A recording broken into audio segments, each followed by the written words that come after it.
Fala galera, beleza? Tranquilidade? Bom, espero que estejam bem. Vamos para mais uma aula e essa aula a gente vai trabalhar com os principais domínios fisiográficos e ecológicos do Brasil. Então essa é uma aula que primeiro vai ser encaminhada para o terceiro ano, mas que no futuro também pode ser encaminhada para o primeiro ano, dependendo aí, né, da manutenção ou não do isolamento, ok?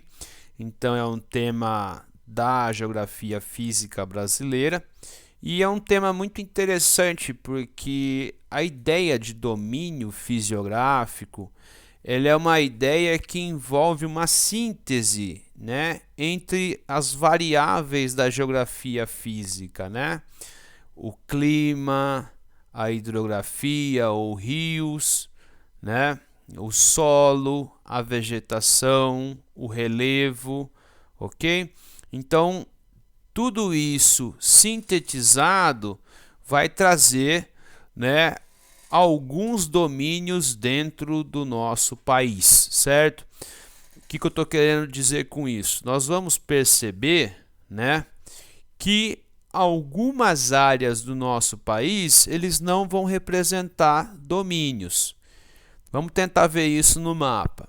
Então observe aí esse mapa, né? Ele vai trazer 1, 2, 3, 4, 5, 6 domínios: amazônico, cerrado, mares de morros, caatinga, araucária e pradaria, que é aqui, que é o Pampa, certo? O Pampa é um domínio internacional.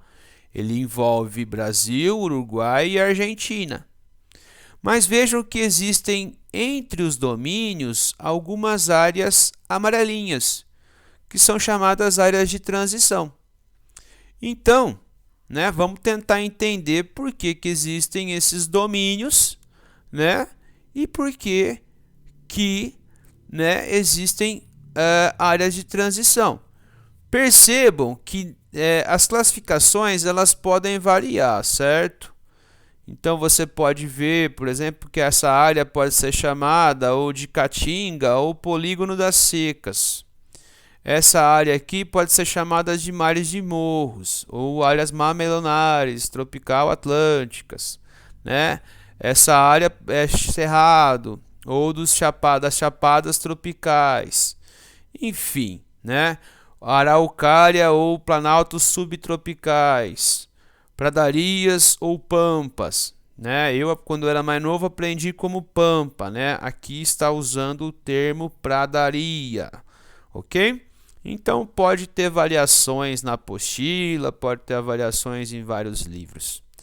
Vamos tentar entender aí, pelo nosso grande e saudoso professor Absaber, o conceito, né, de domínio fisiográfico, o conceito de área core, que ele entendia por área core.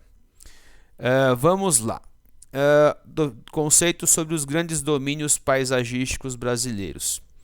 Entendemos por domínio morfoclimático e fitogeográfico um conjunto espacial de certa grandeza certa ordem de grandeza territorial, de centenas de milhares a milhões de quilômetros quadrados de área, onde haja um esquema coerente de feições de relevo, tipo de solo, formas de vegetação e condições climático-hidrológicas. Então a gente poderia trocar esse esquema coerente de feições por uma espécie de homogeneidade de paisagem. Então imagina, quando bate na sua cabeça, você tenta se lembrar do Pampa, da Araucária, da Mata Atlântica, né, da Amazônia ou do Cerrado. E você vai tentar criar aí, né, uma imagem na sua cabeça, certo? Então, tais domínios espaciais de feições paisagísticas e ecológicas integradas ocorrem em uma espécie de área principal, de certa dimensão e arranjo, em que as condições fisiogeográficas e biogeográficas formam um complexo, interessante, ó, relativamente homogêneo e extensivo. A essa área mais típica e contínua, né, via de regra, de arranjo poligonal, aplicamos o nome de área core, certo? Área core ou área core. E entre elas estão as faixas de transição, que são áreas intermediárias. E aí é interessante a gente tentar entender, né, o que vem a ser uma faixa de transição usando a nossa área, que é uma área de transição. O que eu quero dizer com isso? Monte Alto, Taquaritinga, Jaboticabal não está nem no domínio do Cerrado, nem no domínio da Mata Atlântica, né? Ou domínio de mares e morros. Nós estamos justamente nessa área amarelinha. Então, essa corzinha azul, de fato, ela deveria vir mais para baixo e pegar a nossa região, certo? Por quê? Ah, o professor está ficando louco e questionando a imagem. Não, não é isso, galera. Como que nós percebemos que nós estamos numa área de transição? Porque a gente consegue constatar nas nossas cidades espécies do Cerrado e espécies da Mata Atlântica. Então, tudo misturado, certo? Então, o fato de ter espécies do Cerrado e da Mata Atlântica juntas é uma prova de que nós estamos numa faixa de transição, né? Nós vamos estar numa área considerada intermediária, beleza? Então, é interessante que vocês, quando vão aí para o campo, né? Tem a serrinha que todo mundo gosta de ir, em Taquaritinga, que é muito bonita, deveria ser mais cuidada, né? Se fosse mais cuidada, representaria um ecoturismo bacana, barato, né? Mas sempre ela está aí incendiada e etc e tal. Mas enfim, vamos fazer aí um retrospecto rápido pelos domínios, ok? Primeiro, o domínio amazônico, né? O domínio da floresta amazônica. Então vejam, né, que ao dar nome a esses domínios, nós quase sempre usamos a vegetação, tá certo? Então, no domínio amazônico, né, nós temos um gigantesco domínio que envolve quase 40% do território, cuja vegetação é a floresta amazônica, com clima equatorial e subequatorial, com as famosas chuvas de convecção, né? Chuvas que, por conta de muito calor, de muita evapotranspiração, nós vamos ter aí, em alguns lugares, até 10 meses de chuva contínua no ano. Em alguns outros meses, em algumas outras áreas, nós vamos ter aí, né, talvez 8 até 8 meses de chuva, 9 meses de chuva ao ano, com um período de seca, né?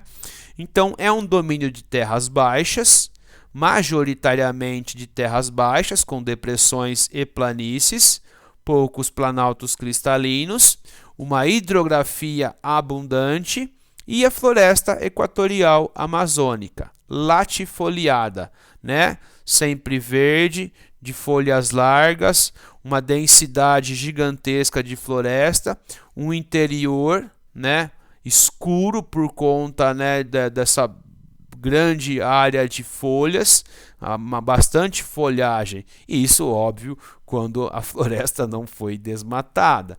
Solos pouco férteis. Por conta do quê? Por conta do excesso de chuvas, por conta de uma lixiviação constante, certo? Então, em geral, os solos são pouco férteis.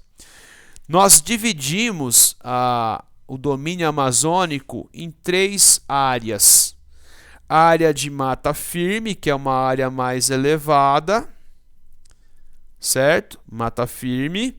A área de várzea, que pode ficar inundada na época de chuva, de alta incidência de chuva, e a essa área mais interna, que é uma área que está sempre inundada, que é o Igapó, certo? Então, essa vegetação que ela consegue sobreviver dentro da água. Então, aí paisagem amazônica, tá certo? Árvores de diferentes estratos, mais baixos a mais altos, né? Vejam, né, o interior escuro por conta das copas das árvores e das folhagens, certo? Então, com canais, paranamirins, né, ilhas, então uma infinidade de coisas, né, uma complexidade muito grande de paisagem envolvendo aí a Mata Atlântica. Um segundo domínio é dos cerrados, do cerrado, né, o domínio dos chapadões, do Brasil Central, né? Então, o cerrado é uma vegetação tida por complexa. Nós vamos entender o porquê que essa vegetação ela é complexa. Veja que nessa imagem de satélite nós pegamos uma gigantesca área de cerrado. Importante, né, destacar, vocês já ouviram isso da minha pessoa em outras aulas, principalmente o terceiro colegial, que o cerrado tem se tornado um hotspot. O que é um hotspot? É um ecossistema, né, que vem sido degradado, que vem sido desmatado, que tem a sua paisagem natural substituída ou por culturas, né, culturas agrícolas, ou por, né, paisagens de pecuária, ou por cidades, certo? Então, o avanço sobre o cerrado, né, desperta aí um ponto de exclamação, né, dentro desse rico ecossistema brasileiro, tá certo? Então, é também chamado de savana do Brasil, é a segunda formação mais extensa. E ela é complexa porque nós vamos ter uma heterogeneidade de paisagens, né? Então nós vamos ter em algumas áreas, né, mais secas, árvores de pequeno e médio porte, arbustos retorcidos, né, árvores que perdem folhas, raízes profundas. Então, se a Amazônia é a vegetação do clima equatorial, que tem mais abundância de chuva, o cerrado é a vegetação, né, do clima tropical típico. Nós vamos ter aí 6, 7 meses com chuva, né, e 5, 6 meses, né, de 6 a 7 meses com chuva e 5 a 6 meses de bastante seca. Muitas árvores do cerrado, elas estão adaptadas para o fogo. Então elas não morrem com o fogo. Às vezes elas dependem do fogo, né? Então elas conseguem, né, elas são resilientes, né? Elas conseguem, né, ter uma vida além de eventos com fogo, com incêndios, ok? Nas áreas que vão estar margeando rios, nós vamos ter vegetação de maior porte, que são as chamadas matas ciliares, ok? Então, como eu disse, né, por conta do avanço econômico sobre essa região, né, o cerrado tem se tornado um hotspot. Então, o impacto ambiental é muito grande. Então, veja, né? Áreas com mais incidência de chuva ou de rio, nós vamos ter vegetação de maior porte, né? E aqui, conforme as áreas sejam com mais períodos de seca, nós vamos ter uma vegetação mais rasteira, né? Uma vegetação que eles chamam de cerrado sujo, campo sujo, ok? Eis aqui algumas espécies do cerrado, ó, que perdem a folha na época da seca. E aqui a mata galeria. Então, em geral, a vegetação do cerrado é aquela típica vegetação de uma árvore de médio porte, né, com o galho bastante retorcido, com cascas, né? As árvores soltam cascas. Então, é típica vegetação de cerrado. O domínio das terras altas, dos mares de morros, o domínio de Mata Atlântica, né? Então nós vamos ter uma combinação entre, né, principalmente a vegetação de Mata Atlântica, que é a nossa área, né, perto mais da gente. Nós estamos numa faixa de transição, mas é o que está mais perto da gente. Então é o domínio dos mares de morros. Então nós vamos ter como clima, não o tropical típico, mas um tropical de altitude, né? Em muitas áreas, chuvas orográficas por conta das serras, por conta, né, da escarpa da Serra do Mar, por conta da Serra da Mantiqueira, né? A serra, né, ali pensando quando nós estamos na praia, né, e vemos chegando aquelas nuvens do oceano que vão englobar com a transpiração das árvores nas serras, né? Então a chuva orográfica é aquela chuva que cai sobre a vertente das serras das escarpas, ok? Então é a área onde está a Serra do Mar, a Serra da Mantiqueira, a Serra do Espinhaço, a vegetação típica, principalmente a Mata Atlântica, muito devastada, né? Agora em algumas áreas regeneradas, nós chegamos a ter 6% de resto de Mata Atlântica, ao que parece agora são 10%. Então a Mata Atlântica, ao contrário de outros domínios, ela está aumentando a sua extensão, né? Por conta de uma revitalização, de um reflorestamento, né? Então foi uma área bastante atingida pela nossa história, né? Pela cultura da cana, pela cultura da mineração, pela cultura do café, pela urbanização, pela pressão humana, né? Então isso é bastante destacável. E uma foto típica, né, dos mares de morros, né? Então a gente lembra de Minas, né, muitos morros, por isso que se chama, né, mares de morros, ok? Então bastante bonito, né, pensar algumas áreas de Minas com muitas cachoeiras, com muitas serras, né? Então aqui esse slide é um slide já antigo. Então aqui nessa época, segundo em 2007, né, eram 7% de Mata Atlântica. Então vamos colocar aqui 2007. 2010, né, mais ou menos 10%. Ok? Então atualizemos o slide, né? Então veja aqui em 1500, em 2007.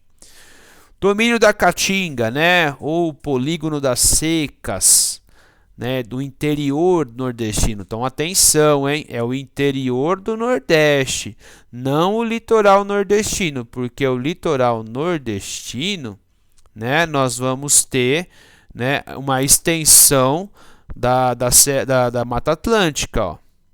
Ok? Então nós vamos ter uma área diferente, tá certo? Então aqui a vegetação do interior do Nordeste, uma vegetação adaptada para um clima mais seco, né? Para um clima semiárido. Então aqui está a depressão sertaneja, que a gente trabalhou em outras aulas, tá certo? É aonde está acontecendo principalmente esse domínio da Caatinga. Aqui está uma das explicações, né? As massas de nuvens, elas colidem com os obstáculos, que é o Borborema ou a escarpa da Ibiapaba. Vai chover nas vertentes, né, dessas montanhas ou planaltos, e quase nada de chuva vai chegar aqui na depressão sertaneja. Talvez algumas áreas mais altas aconteça um pouco mais de chuva, ok? Então é uma formação típica de clima semiárido, quente e seco, com, né, até 300 milímetros de chuvas. Então é uma vegetação composta de arbustos e plantas xerófitas, né, com cactos, caducifólias, carnaubeira, né, são vegetação que tem cera que evita perder água. O principal rio é o Rio São Francisco. Ele nasce no sudeste, né? Mas ele vai e perpassa boa área da região nordeste, certo? O solo raso, solo pobre, né? Então uma área com bastante problema social, né? Então aqui uma imagem que mostra a Caatinga, ok? Novamente aí, né? Ó, então veja que eu disse no litoral do Nordeste, vamos ter uma área que é de malha de morro, uma faixa de transição que é o Agreste e aqui a Caatinga que está no interior. O domínio das araucárias. Então existem dois domínios no sul do Brasil, dois domínios subtropicais. A araucária está numa área, né? Que a gente um clima subtropical de altitude, enquanto que as pradarias ou pampas estão num subtropical típico, né? Então, no caso da araucária, como já falei, ela vai estar numa área mais alta, ok? Um clima subtropical de altitude, né? Vai ter grande amplitude térmica, chuvas bem distribuídas, é a região mais fria do Brasil, né? Nós vamos ter em algumas áreas aí a possibilidade até de neve. E a vegetação que distingue esse domínio são as araucárias ou pinheiros, tá certo? Que foram bastante, né, considerado uma ciculifoliada porque a sua folha é em formato de agulha. Então é uma área que foi bastante já, né, alterada pela ação humana, né? Muitas araucárias foram devastadas para fazer móveis, para fazer lenha, né? É uma área fértil porque é uma área que vai ter terra roxa, né, a terra vermelha, né? Então é uma área em que importantes cidades como Curitiba, né, estão dentro do domínio. E por último, né, o domínio de pradaria ou pampa, certo? Os gaúchos chamam de pampa, em geral. Então, é um clima subtropical, né? Podemos colocar aqui para completar subtropical típico, tá certo? Então, é uma área mais baixa, é um relevo mais plano, com algumas coxilhas. Coxilhas são pequenos planaltos dentro da campanha gaúcha, né? A vegetação de gramíneas, muito boa para a pecuária, né? O campo também bastante alterado para produção agropecuária, né? Produção agrícola, plantação de trigo, plantação de arroz, de cereais, né? Então é também um domínio que tem passado por alguns problemas como a arenização, né? A arenização seria igual à desertificação, só que o termo mais correto, né, para a região é arenização, ok? Então aqui é uma imagem que mostra uma campanha, né, uma pradaria, e aqui uma coxilha, tá certo? Então essa foi a aula dos principais domínios fisiográficos. Percebam que nós quase não abordamos os rios, né? Mas cada área dessa possui um rio importante, né? Se a gente puder, só para arrematar, né? Aqui seria no Pampa seria o rio Uruguai, né? Na nossa região seria o rio Paraná, aqui o rio Tocantins, Araguaia, o rio Amazonas, o rio São Francisco, né, e o rio São Francisco, ok? Então são rios importantes dentro desses domínios, né, morfoclimáticos, ok? Então abração, até a próxima.